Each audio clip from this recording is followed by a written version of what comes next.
on?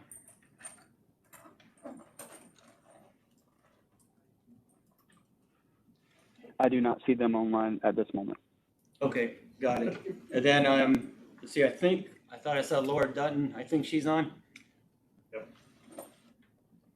Yeah, she is. She waved. Good afternoon. Okay, great. Okay, well, good. We'll go ahead and get started. Okay, welcome everybody. So I'd like to go ahead and call to order the Governance Committee meeting right now. And although we don't have enough to do some really procedural issues like adopt the agenda and also approval of the minutes, we can just wait and do that at the full board meeting. There's really nothing, they're pretty administrative for that thing. But for today though, we're going to talk three things generally. First, Jody Brooks is going to brief us on details about the bylaw modification to account for our current meeting cadence, which I think everybody's familiar with. And then Laura Dutton will go ahead and brief the results from our board self-evaluation survey that the board members did about a month ago. And then we'll swing it back to Jody to facilitate the discussion on the CEO evaluation for FY21, which board members are currently doing. And then we'll talk about the FY22 CEO evaluation criteria also. So pretty straightforward. I don't think, and just to make sure, I don't think we have Council Member Boylan on at all. I don't think so. Okay. So let's go, if we can, Jody, if you can go ahead and talk about the bylaws modification that we're going to be implementing. Yeah, Chair DeSalvo, if you don't mind though, with the all JEA meetings, we start off with a safety briefing. We can go ahead and have Melissa give us. Oh, okay, I'm sorry. It's a new ad this time. Okay. In the event of the emergency, I'll dial 911 and you'll call security. Our evacuation route, we're going to use the northwest stairwell, which is right at the elevator since we're on the even floor. Okay. We're going to assemble at the corner, in the parking lot at the corner of Church and Ocean Street. Your safety buddy will be the person to your right. And if you have any medical conditions, and please let them know. The hazards in the room today will be the chairs. And if you can turn off your cell phones or other devices, then on silent. Great. Thank you, Melissa. Okay, Jody. Thank you, Mr. Chair. As you're aware, the JEA bylaws that are incorporated within the board policy manual at Article 5, Section 1 speaks to regular meetings. And in the current bylaws, it makes the reference that the regular meetings will be held at least monthly. Mm-hmm. That doesn't currently align with the charter language that was changed a few months ago, maybe over a year ago now. That references that meetings are to be held generally monthly, but not to, but at a minimum at least 8 meetings to be held a year. And so we've asked that the board consider through this governance committee and changing the bylaws to align it with the charter language. Mm-hmm. So that there's not a disconnect between the language in the bylaws and what the charter says. We prefer to use the charter language, so if the charter does get amended in the future, it'll get picked up in the bylaws. So that's the recommendation. And so if you want to read specifically what the language being proposed would be, is that the Section 1 would then read regular meetings shall be held in accordance with the requirements set forth in Article 21 of the JEA Charter at the principal office of JEA. So that's really just a recommendation. Wanted to bring it to the governance committee before we present it to the full board. Sure. We wanted to get your suggestions or thoughts, or if you wanted to change any of the language. Okay, and although we don't have a quorum obviously for this though, but let me reach out to first Tom Von Asdell and then to Chair Baker if you all have any comments. I think this is pretty straightforward. Tom, any issues on your end? No, sir, not at this point. Okay, and Chair Baker, any issues? I couldn't hear Jody, so I'm guessing that she went through the modification of meeting cadence. Yes. And I would suggest we say regular meetings shall be held in accordance with the requirements set forth in Article 21-JEA. I think it would be helpful if we said something like, which requires 8 meetings a year or something.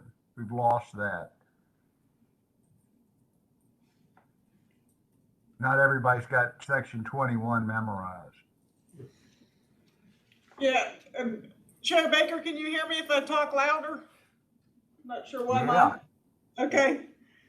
One of the thoughts there was that if Article 21 gets revised again, that the bylaws automatically track whatever Article 21 says. I mean, that was really why we didn't put at least 8 meetings. What happens if the article gets changed again? There'd be a requirement to change the bylaws again. But I mean, it's up to the board's decision as to whether or not you want to put in at least 8 meetings here. I'm good either way. It's not important to me. Okay. Yeah, I just thought it was confusing the way it read in the charter. It says monthly, but then it says no less than 8. It just Generally monthly, I think that Yeah. generalized language, generally monthly, but at least 8. And the board adopted a calendar that has a sequence of 8 meetings. Part of it was to give more time to spend getting the yeah. the materials developed and so from a timing perspective, making sure that we're considering the board's time as well. So we have gone to a calendar of 8 a year, but it does just say generally monthly, but Yeah, no just- less than 8. I just thought it was confusing Yeah. the way, but that's the way the charter reads at this point. Right. Okay. Okay, so I think, okay, I understand, Chair Baker, your concern. I think we're okay with the way it is right now for it. And then, obviously, when we brief the whole board next week on it, if, we can include it if the board wants to go that way or not. And there will be a resolution that shows that the actual language change Right. to be incorporated in the new bylaws. That will be part of the package. Yep. Part of the package. And then just sort of crossed my mind, although getting back to the May 6th meeting, approval of the minutes, which we'll action on at the board meeting, just part of that brief was, if I remember right, Jody, you were telling us that we still in sync with Article 21 based on the revision. And yes, we still are, which is good. And I'm pretty comfortable just within all the folks on the senior leadership that are tracking that we're not getting out of sync with it. So I think for Councilmember Boylan too, when he hears that too, they should feel comfortable knowing we're not deviating at all. Okay. Okay, so let's go on to the next topic. And Laura Dutton, if I could ask you to lead us through the discussion on our board self-evaluation that we did a few weeks ago. Thank you, Chair Basaldo. Can everybody hear me okay? We have a great. Yeah. Awesome. Okay, the annual board self-evaluation might feel awfully familiar to what you're doing right now with the annual CEO evaluation, because we took a similar approach with an online survey mechanism through Diligent. As board members, one of your responsibilities is to complete an annual self-evaluation as part of our requirements of Article 21. And the questions are outlined in the board policy manual. For today's discussion, really there are 2 objectives. One, we want to just take a moment to review the evaluation and the feedback that was provided. I've broken these down by areas the board rated highly, which is what you see on the slide currently being presented. And really that's what's going well, or what you all rated are the things that are going well. And then the areas that the board rated lower on the scale, things that we could potentially consider improving. And then the last slide in the material for this section shows the full listing of the questions. You can see there the average scores and then any comments that were provided. And that's really just in case we need to refer to it at any point. It's a bit of an eye chart because there's a lot all on one page.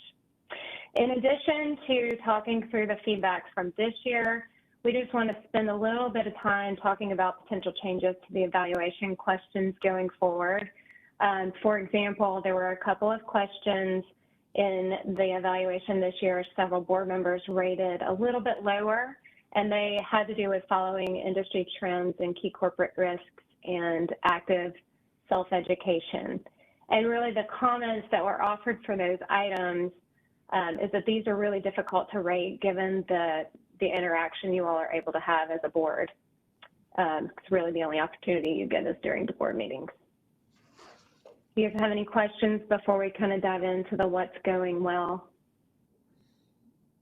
So Laura, and again, I appreciate the board's doing this in a timely manner. I don't think, and I'll just start if that's okay. This is sort of, we didn't know what we didn't know. And for example, the board member diversity, which scored low, the more I thought about it, I'm not sure what we can do about it, because it's not like we nominate others to get on the board. This is more of a function, I think, of either the mayor or the city council, on board diversity and all that type of related stuff they're working on. So I just sort of thought, I'm not sure why we're evaluating ourselves on that, but maybe I'm missing something. Can I offer something? Sure. This board did take action on a resolution to be presented to the city council about when a new member is selected, that they look at a diverse slate of candidates. Okay, So you did take some action on the diversity element for the board. right. But again, that you don't do the appointments and the confirmation at city council and the mayor's office. But you did take some action to try to encourage a diverse, board makeup, when there is a vacancy. Okay. Tom or Chair Baker, any comments? Any thoughts on that? I honestly feel like we're pretty diverse. Rick, do you qualify as being Hispanic? 100%. So we have a woman and a black and a Hispanic. That's fairly diverse, I would think. I would wonder if maybe they were getting some of the fact that we didn't have skills, and I wouldn't go there. Chair Baker, just as a reminder, at that point in time, I don't think Mr. Morales had been identified and nominated yet. So Thank you. it could have been also a product of the timing of when this evaluation was done. Can you flip to that question? I don't know where that is. Is it a slide back? Slide prior, yeah. Yeah. So it is the board is Second representing item. necessary skills, stakeholders, and diversity. Yeah.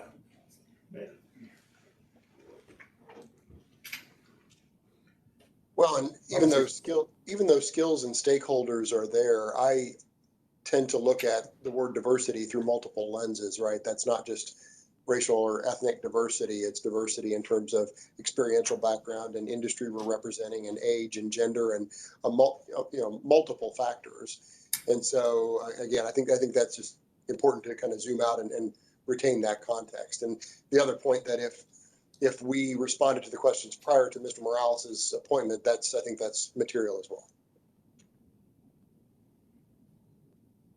Okay, and again, I don't want to make a mountain out of a molehill on this or whatever, but I just thought I'd just raise it up.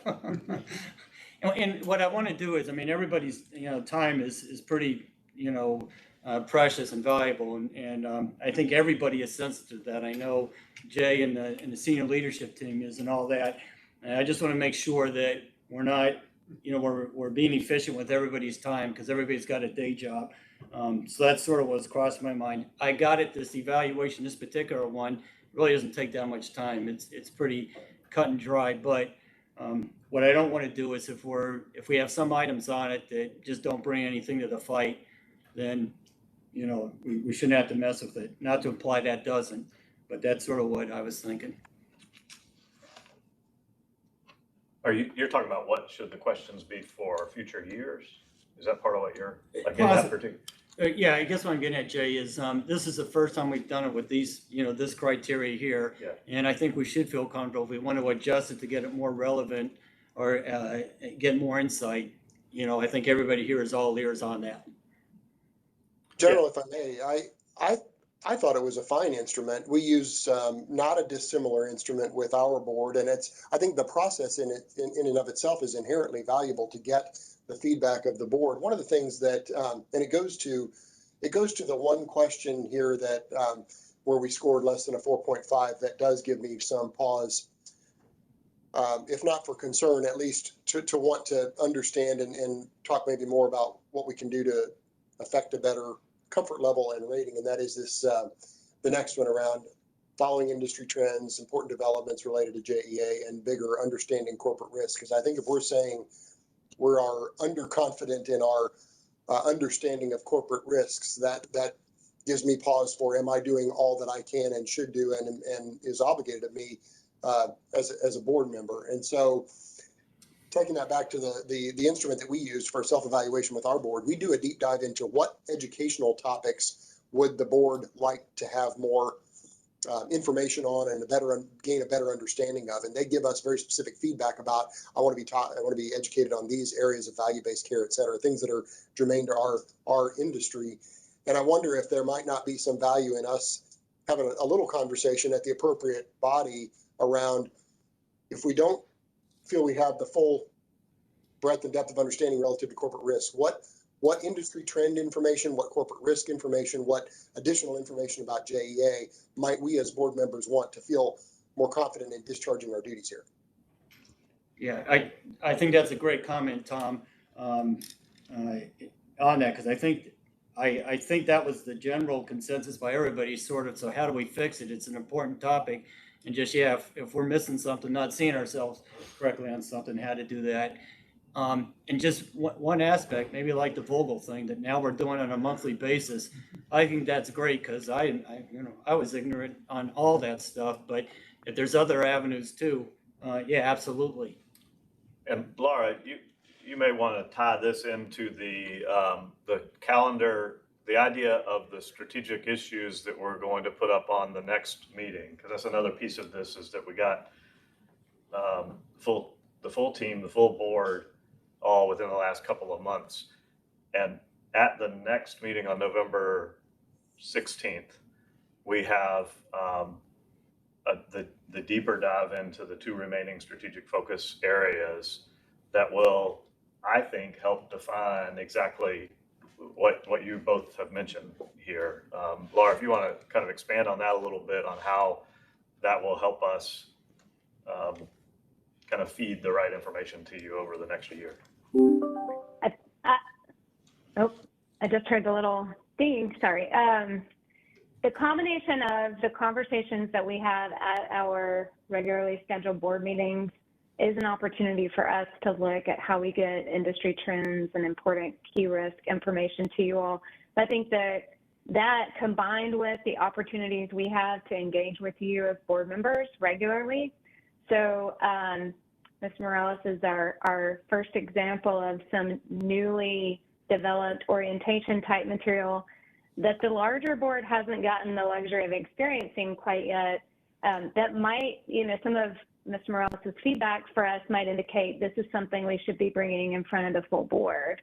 But we don't have to wait necessarily just on his cue. We can be paying attention to any kind of changes in key risk. We're going through the process internally at JEA right now to rescore our largest corporate risks. And as soon as that information is ready to go, I imagine it's going to find its way into our board topics to bring to you at a board meeting. Yeah. So we're going to actively look for ways to do that for you. But if there are areas you want to see more on, we certainly would welcome the feedback, and we'll make sure to get it incorporated. I think it is a continuation of what has been mentioned, like Mr. Van Osdol's ideas of how now we see this as an area of concern. We've done it informally. So we got a couple of requests back in the summer. What's the economy going to look like and how does it affect utilities? So the next board meeting, we have a group of folks from our financial advisors. They're going to be outside people to kind of talk through what is the impact of the economy on a utility, and what are we thinking about in order to do that. And that will help kind of do a little more education and background on that. And then it becomes our jobs to be sure that we're getting the right information in front of you, both corporately and some of the individual meetings that we're having to learn what types of things are on your mind. Hopefully we're bringing you most of those to be aware of, but there are things you're going to see or hear that we need to bring forward. So the combination of outside folks and the strategy and listening to you and then updating the risk, yeah, those are all important. And just the orientation I've started, but it's it's scheduled through September. Yes. I mean, you know, it's, you know, you know, I think they're gonna be very valuable meetings, but obviously I've met with, you know, with a couple so far, and, you know, spent a bunch of time with Jody and but just, you know, just moving forward, I mean, it's gonna take some time, and then, you know, we're making schedules 6 and 8 months out, and who knows, Yeah. you know, who knows where we're all gonna be in 6 and 8 months is the tough part, but, you know, we've got them all on the calendar, but they're scheduled through September. And this is what I think Laura was talking about. We need to kind of start rotating other folks into this. Because I know what the technical term is, but I see you all as 8-year people, you know, 8-year terms. And so getting you on board for this long haul to be sure that we've got the right information. Could be 6, I don't remember exactly, but. You know, I think too, and Jay and I talked for our pre-brief last Friday on this. The other thing too, and Jay, you brought up a good point. As these board meetings go with the strategic areas, we don't know it yet, but those will address a lot of the topics here that we sort of low scored ourselves on or Right. whatever. So, and I got it, strategic patience, I think, is sort of what Jay told me on it. So it doesn't happen overnight. Yeah, strategic education, actually. And just like Rick, for your orientation too, yeah, just to get through all the wickets, Yeah. you know, but the process is there, which is good, I think. And so for me, I know it's sort of appetite suppressing a little on, I'd like to really know more quicker and get up stuff so I don't feel, you know, whatever, but it's going to happen. It's going through with these meetings now, which I think have great focus on these areas. So, you know, some of the fix I think is there after talking to Jay, quite frankly. I think unfortunately the one advantage I have is I have had so much interaction with the JEA Right. over my career. My Yeah, career good, has sure. involved the JEA. Yeah. So I have a little bit different, you know, experiences that, Right. that do help bring that along faster, but. Right. John, any comments on your end at all? Yeah, one thought I had was when we first came on the board, we got some materials from the industry association that were really good, I thought.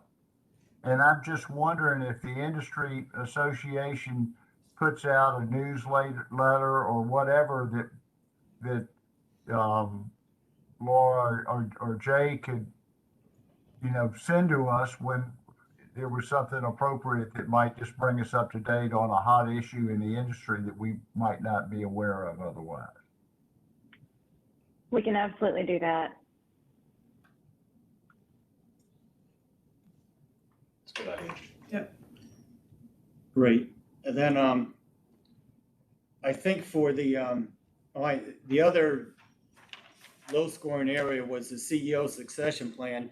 But again, I think everybody knew it's hard to do one when the senior leadership, a bunch of things weren't in place or whatever. So I think the good news is everybody has their eye on the ball on it and they know what needs to be done. I don't think everybody was feeling there's something remiss is going on and why it hasn't been done yet. Agreed. I think once we get on the back end of our time together today, Jody will have walked you all through what the plans are for the CEO evaluation that's currently underway, and then we have some conversation about FY22 criteria as well. I do know, if you go back to the previous slide on the items that rated really highly, I don't want to miss the opportunity. These are things that if you just only pay attention to the average score, you're going to think we're doing fantastic. But there was one suggestion made in the comments around what's going well. The item around the board members are, they act as goodwill ambassadors for JEA in the community. I think there was a suggestion made to get a better definition of what board members can do to act in that capacity. So I wanted to just make sure to point it out and see if there was any question, comment, or suggestion you all might have. If that's an area, I don't know if the person that made the comment just was unsure of where the opportunities are to do that, or if it was just more a point of what does being a goodwill ambassador really mean for us. I imagine you all serve that way all the time. Yeah, I'll out myself because I think that was my comment. But my perspective was, if there's something we can be doing for the community that we're missing, by all means, Jay and the senior leadership team let us know on it. That's sort of what my thought was. Now, Tom and John and others may have a different, bent on that. Not me. I think we have an opportunity every day to talk to our neighbors and friends about JEA and how well we think things are going, and that's the way I took that. Mhm. I think there's specific examples that are like what Chair Baker mentions is this, just say nice things about us, in the world. Mhm. If you have a problem, come to us and we'll help fix it. But there's other things, like you're going to come speak as a board member and a retired general to speak to the Veterans Day. That's something that looks like it doesn't fit in the community, but it is an ambassador for the community because you're supporting this larger group. We had, whenever we have issues that pop up, you all are out talking to, we had the home builders and all kind of the issues that popped up on that. You had conversations with people in the community and helped kind of share the story. So I think it is,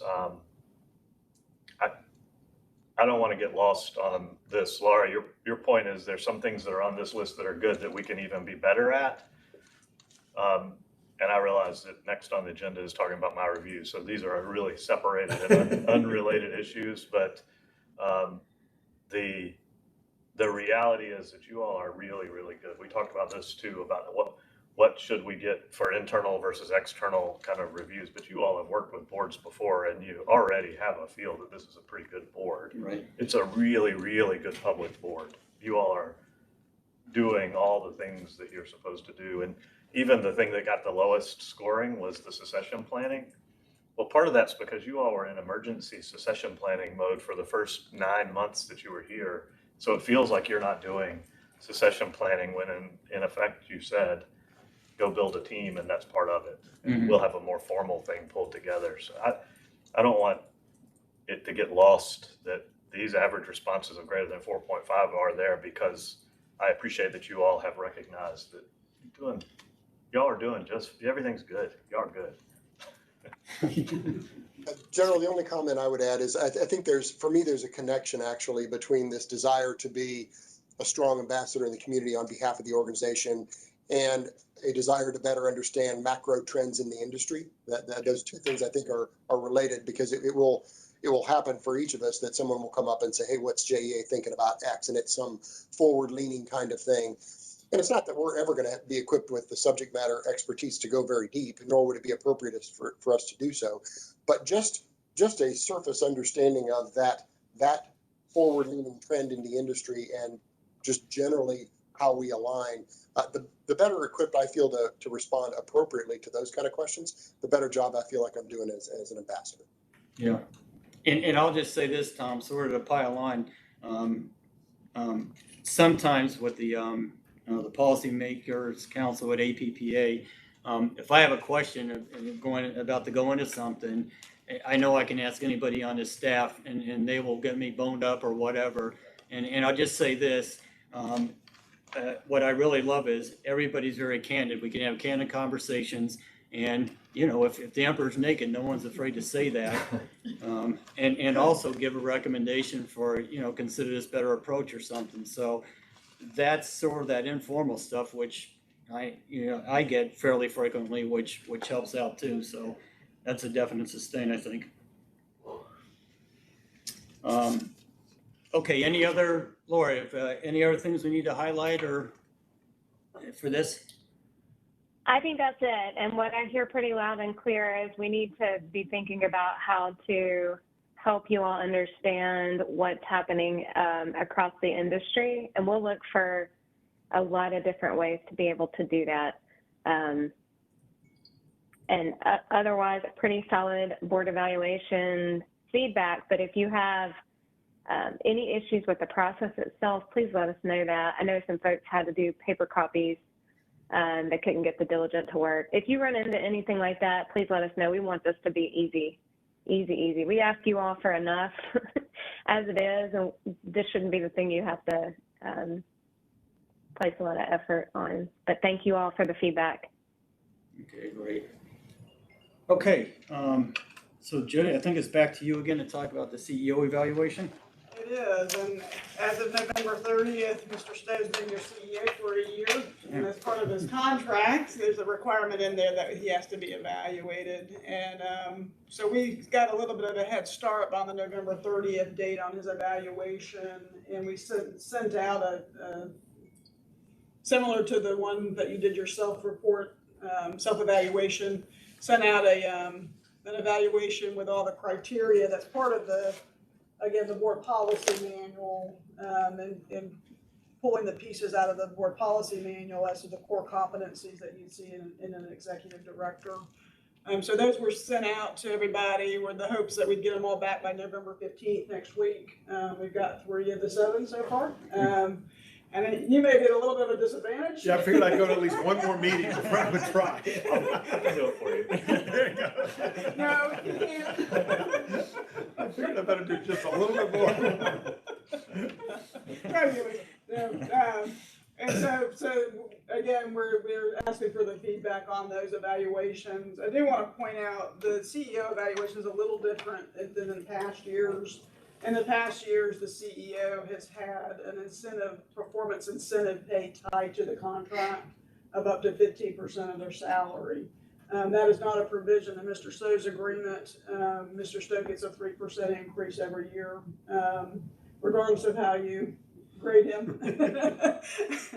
But there is the requirement that you do an evaluation every year. And so what that evaluation looks like, again, we've presented it, and with the idea of getting all that back. Again, in the past, we had to do the the CEO evaluations, in which that percentage was debated in dialogue in a public forum. We don't have to do that here. So the evaluations, the thought was they come in, we would analyze the results, and Chair Baker, as the chair of the board, would talk with Jay about the results of the evaluation. With some indication at the January board meeting about how the evaluation went for the CEO.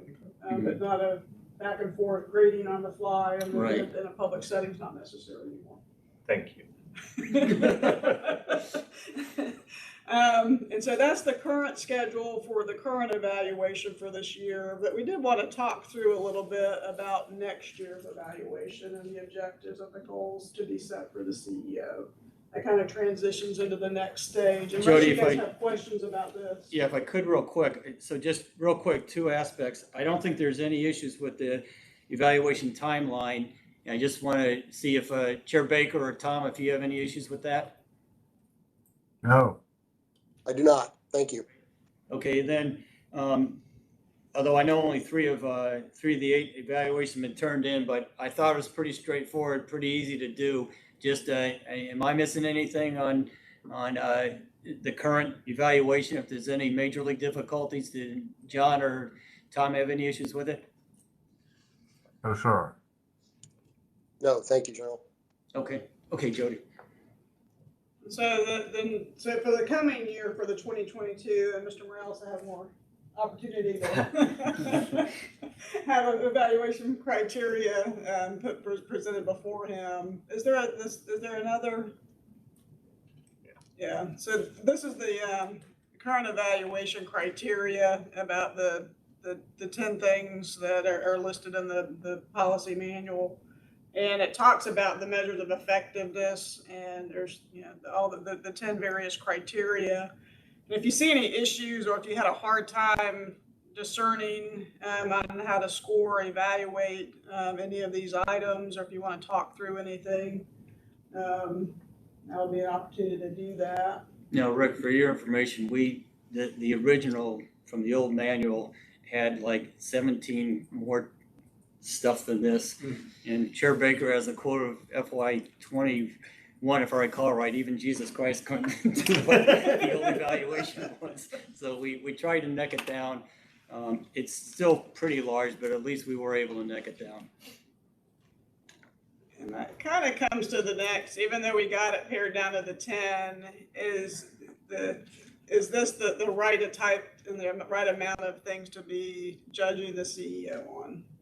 It's a little bit awkward that my boss is sitting here and I'm I can talking step about out it. if you want. Not at all.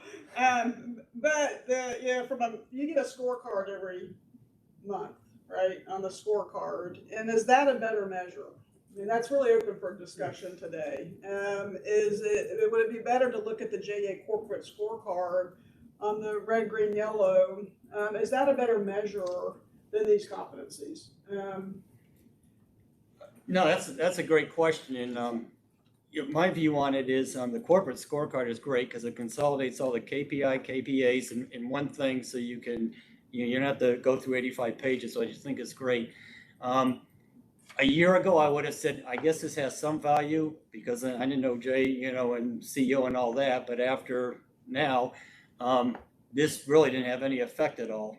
But familiarity and Tom and Chair Baker, I'd love to hear what your thoughts on the criteria are. Tom, you go first. I like the idea of the scorecard. I like objective, quantitative. These are great constructs in the competencies, but they're a little subjective. And I like the objectivity of the scorecard. I believe in the presentation, the materials that we presented, do we have a sample of the scorecard? Yeah. Page 25, I think. There is a version in there. I think some of the target numbers are still being finalized. The capital number, some of our nitrogen to the river flows. But this gives you a feel for the list of the measures that we believe might be a better representation versus the measures of effectiveness that were listed in the board policy manual. In most cases, everything you see on the corporate scorecard was already on the list of measures of effectiveness, but there were several others that were not. Hey, Landon, Probably. can you pull up page 25 of the materials or slide 25? Yeah, there we There go. we go.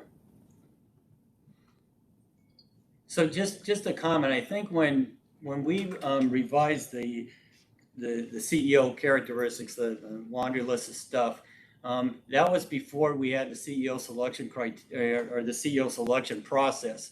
So I think back then we were sort of, well, this sort of gets our head in the game on what eventually we're going to look for once, the search, process started and all that. So, okay, fairly valuable. But again, as we go through now a year later, this is great. And what Tom brought up was a good point within the governance committee when we were doing the board policy manual. We really wanted to get some good objective MOEs and get away from the subjectivity, thing of it. And this doesn't, I think really hits the target. But anyway, just a little background on why we sort of pared down a list, but still kept a pretty extensive one. I think that's sort of to help us get our minds straight for, the CEO selection process. That's sort of my thought. So you've got a competent CEO, you got them hired, and so for the following year, is it the idea that you can go to something that's more consolidated into the scorecard and that you're seeing it on a monthly basis, and it's from a performance perspective, it can be reviewed on a monthly basis on how Exactly. it's performing. Right.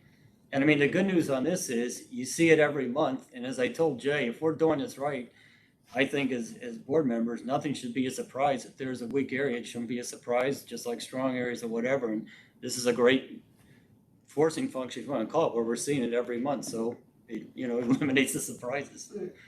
100%, General, and it provides early discoverability. If there were any of these things that were getting off track, it gives you as much lead time as possible to work with the team to course correct.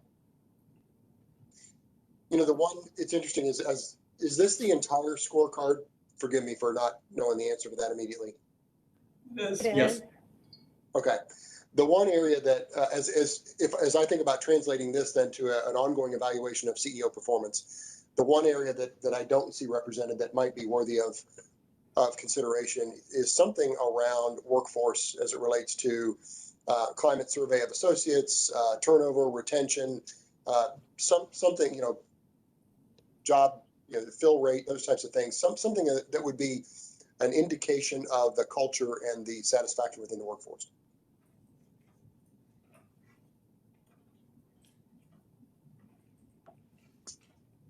Okay, Tom, yeah, we can look into that.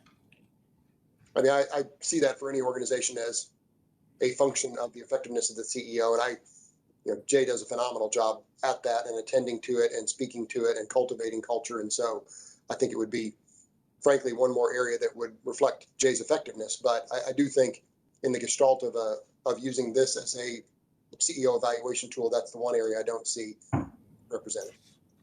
Just to ask a question regarding, because obviously I have no idea, has there been any type of an employee satisfaction survey and so forth since in the last year? No, not a corporate, like a global engagement survey. And I know, Laura, I think you and David have talked a little bit more about that. So you might be able to kind of put a little more flavor on that, but working towards some employee engagement topic updates, February-ish, February, March-ish. We talked about it in the early part of the spring. A little bit of it was, and David's not here to correct me, so I'll say what I'm pretty sure we talked about, and then I can correct that for you later if we need to. But given the fact that the leadership team had not been in place until really once we got to the fall, we wanted to let that get set first and then give a period of a couple of quarters before we went down the path of an overall like full employee-wide engagement survey. But he has been conducting some focus group conversations that I believe have gone through the director level at this point and is synthesizing some of that feedback. It's something I anticipate he's going to want to bring to the board before even we kick off and launch this employee engagement survey. So I think you're going to be seeing more. But Tom, your point about some of the metrics we could be paying attention to in the unbeatable team category are ones that he and I have started having some conversation on. And I see those, I imagine that we'll be adding to our list of scorecard measures. While this is currently the scorecard, I bet we'll have some added to it over time. Just with all the turmoil and so forth over the last few years, I thought that would be something important just to see what the rank and file. Yeah, and there's, this is maybe not the specifics, but there's two things about those types of surveys. One is until you're ready to do something about it, it doesn't help to do it. And we were building the team. Sure, no, I'm not. And then the second piece is to be thoughtful about what we're trying to accomplish. Mm-hmm. And I think this gives us that time to do that. But I want to make sure it was in the works. yeah, absolutely. And I think it is a right thing to add to that list. General, I have a little different point of view than you all on this. I think the core competencies is really important. And I know they're obviously incredibly subjective, but as I think about as we go through our board meetings, last time, more than half of the scorecard was read. And I think that's not indicative of anything but how a scorecard in and of itself can give you the wrong impression of somebody. And I think maybe if we had the scorecard as the kind of the lead and then had the core competencies afterwards as the expectations of leadership, take a little longer to respond to it. But, you know, if Jay were falling down on a lot of these core competencies and hitting everything on the scorecard, we'd be way worse off than we are now with it being the other way. Chair Baker, I'll point out you are not wrong. And actually, if you flip back to the slide, Landon, that shows the 10 things that are criteria, one is the core competencies. Item number 2 is the measures of effectiveness. And I think The suggestion we're making is only that this scorecard take the place of the measures of effectiveness, not necessarily the core competency criteria. Okay. Well, I completely agree with that. Apologize. No, no need to apologize.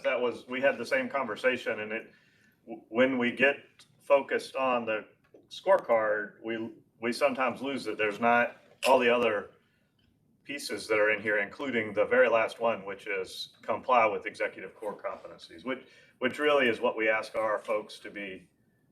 Safety, integrity, courtesy are the values, and I really like the way that you said that, because we've talked about how we can accomplish lots of goals, but if we're not doing it through the lens of the values, then we're missing out. So, It's definitely a combination of both. Exactly. Yeah. So maybe, and not to drag this out, but Chair Baker, based on your comments, with the core competencies, and again, I think everybody's agreeing they're important. Maybe it's not an issue that they're too all encompassing. I mean, if it's not an issue, it's not an issue. So maybe nothing needs to change on it, except you got the scorecard, and just as important, maybe if not more, is the core competencies, because that gets that, albeit subjective, the more values-oriented stuff that you're not going to see on the scorecard. Am I saying that sort of right? You're saying it exactly the way I feel. Okay. Yeah, I think that's comprehensive and inclusive of both the competencies and then slotting the scorecard in for the measures of effectiveness. Can you go to the next slide for just a second, Landon? And then the next slide. And the next slide. And the next slide. It's just a lot of core competencies, but I get your point. Yeah, that's right. Yeah. So it is, I think it is exactly right. I just want to be sure that we're not, it's very many. Right. Well, like I said, it's a quarter. I don't know if it's the next slide too or not, but yeah. This is what gets replaced by the core competencies. This is where I was getting to, is the measures of effectiveness is replaced by the scorecard in large part. So Right.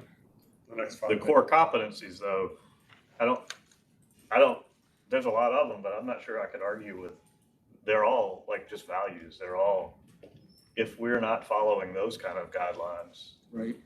it's not we're going to get you the information 7 days ahead. Right. We are going to do that, but it's that we're going to do it with integrity and honesty and the real information. Mm-hmm. Yeah. Sorry, I told Laura and Jody that I was going to sit quietly. They knew better. But Well, I think that the big thing is we can ask the other board members if any of this was confusing, and again, we sort of did tease out a little bit how you have the evaluation criteria scorecard, but just as equally as important is the other side of it. And then if those comprehensive lists of competencies, if it's too confusing for other folks, then we can. If not, fine.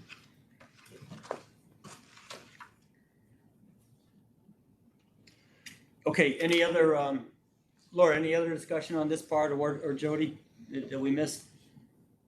Nothing that we missed, but prior to the board meeting, I don't know what level of discussion you're gonna have with the board about what Jay will be measured on for the following year, for fiscal year 22. Right. So if it is replacing the section 2 of the core competencies, is that the idea, is to replace the MOEs with the scorecard, but then still have the 10 criteria? The number 10 is the complies with the executive core competencies as per A1. Yep. Just making sure that you're comfortable with that. Right. And, Yes. Dan Osdahl and Chair Baker, are you comfortable with that was the idea of this committee, or the thoughts coming out of this committee? Yes. Okay. Yeah, and then I'm sorry, go ahead, John. No, I think that was me, and I just said yes, General. Agreed. Okay. And then just sort of a minor point, but not really, the other part of this, of the scorecard will incorporate the two MOEs, replacing the recordable incident rate with lost time incident rate, and then also adjusting the JD Power Go quartile thing that we discussed 2 board meetings ago too. So we'll keep that on track. Yep. Great. Okay. Okay, I think that's, let me just see. So we've covered everything on the agenda. Chair Baker or Tom, any other issues on your end at all right now? No, sir. No issues. I'll make one last comment, and that is insofar as the number of core competencies, there are several. As I read back through them, a number of them I think speak directly to appropriate safeguards that we're attempting to put in place pursuant to prior experiences. And so I think that sort of response to applying lessons learned in the types of competencies and behavior we expect from the CEO seem very appropriate. Yeah, good comment, Tom. And again, I think just to sort of close this out, what's real important is if there is some concerns, they're surfaced early so we can fix them, as opposed to waiting on the annual 12 months later where it's beyond possibly the time to fix something. So just good candid feedback every opportunity we have is important. Okay, I think, so in closing here, so next board meeting is going to be next week, obviously on November 16th, and then tentatively scheduled right now for the next governance committee will be 14 March of next year. For that. I was going to say, well, we're going back in time. Sorry. Okay, good. All right, Chair Baker and Tom, thanks. Appreciate you attending, and thanks Jody, Laura, and everybody else. And this meeting is adjourned. Thank you. Thank you. Thank you. Great job, Chairman. Thank you. Bye. Bye. Oh, we got the agenda. So your orientation was going pretty good? Yeah, it is. Yeah, great. Basically, we're basically set up for, after each board meeting. Yeah, okay, good. It's always kind of the way the case.